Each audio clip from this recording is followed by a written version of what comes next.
Welcome back to Moose on the Loose. Today, Justin Trudeau wants to postpone the election, but only for a week. That slimy rat's got a plan. Let's break it down here. So what we're looking at here today is the election. If we look at this graph here, the last one was held in 2021, and then there's 2019 and 2015. So basically in Canada, they can call the election whenever they want, but the rules state they do have to call an election on the third Monday of October, no more than 4 years later than the previous one. And what that ends up being is October 18th, 2025. Now, why this is a problem, if we go back to this, you can see here in 2019, Trudeau switched out a bunch of his cabinet there. And if you do the math, they're eligible for their golden lifetime pension on October 21st, 2025. So Trudeau is trying to sneak in a legislation to push the election to the 27th of October 2025, 1 week later, to secure pensions for all his liberal cronies that he brought in 2019. Now, the reason the Liberals gave for doing this is because of the Diwali Hindu Festival of Lights, a 5-day festival. We know this is bullcrap because they're a bunch of liars. They've always been a bunch of liars. Aren't they a bunch of liars, Boo? Yep, definitely a bunch of liars. Look at this. Now, the reason we don't want this to happen as Canadians, it's going to cost us a crap ton of money. So let's look at this. So in total, there'll be 80 MPs, and that's not just Liberal, 80 total that will benefit from getting the golden pension, which is 6 years. MPs need 6 years in service to get that golden pension. They're falling 3 days short. Now, what happens is if they don't get that, they'll be paid out a platinum severance package. They'll be paid back all their contributions. I believe that's how it works. But if they get those 3 extra days, then they get to ride off into the sunset, making around $32,000 a year. Some MPs get up to $100,000 a year.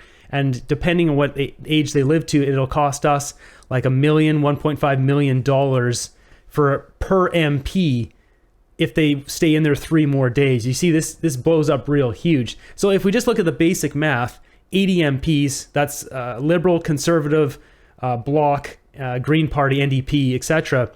It'll cost us around 80 to probably up to $100 million for allowing them to push it back 1 week, because we're giving out all these golden pensions. So this article in the National Post has it broken down nicely. 32 MPs of the Conservatives will get it. They're going to get that regardless when the Conservatives win. But 22 MPs from the Liberals will get these golden pensions, which they wouldn't normally get if it was held on the 18th. The NDP will get 6, and the Bloc have 20. Now, if we look, something else that is interesting, if we look at the Liberals, they have 3 ministers, like high-paying ministers, which will cost us a lot more money, being Stephen Guilbeault. He was brought in 2019. Same with Anita Nand, who is right next to him. She's also going to get one of those golden pensions if it's pushed back a week. And the other one is, where is she here? Right over here. Yeah. Soria Martinez Ferrada. So those are the 3 Liberal ministers that are like the high-paid ones that don't have their golden pensions yet. And then obviously we know the big dog over here in the NDP, Jagmeet, he needs to get his golden pension because that's all he cares about, which is what I think actually the non-confidence vote that just happened. Let's break this down a bit. I think that's why the NDP and the Bloc all went along with this. They just like, you know what? We're all going to get voted out. We're not going to get into power like in case of the Bloc. Like, let's get all our golden pensions and just squeeze what we can from the Canadian taxpayers. So I bet Jagmeet just made a deal with all the rest of these guys because they have 6, and NDP already don't have that many. So 6 out of what they've got here is not much. So they're like, you know what, let's just ride it off into the sunset and get our golden pensions. I'm sure Trudeau went to them with that and made them aware of that if they weren't already aware of that, as a kind of a bargaining chip to get them to not vote with the Conservatives on the non-confidence motion that was put in last week. I personally think these golden pensions are ridiculous when even the backbenchers in Parliament here are getting like, what, $194,000 a year? And then they all go up from there, $300,000, Trudeau's making $400,000.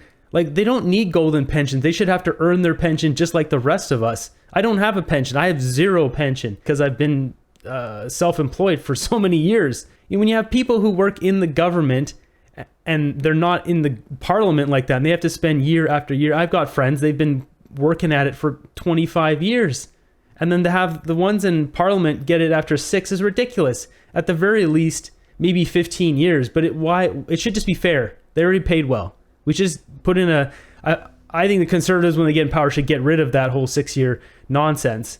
But really, whoever's in power is not going to get rid of that. Let me know if you guys have other theories of what you think's going on, or if it's some sort of variation of this. I'd love to hear it. Thanks for stopping by. Be sure to subscribe. Stay warm, stay fed. I'll see you guys in the next one.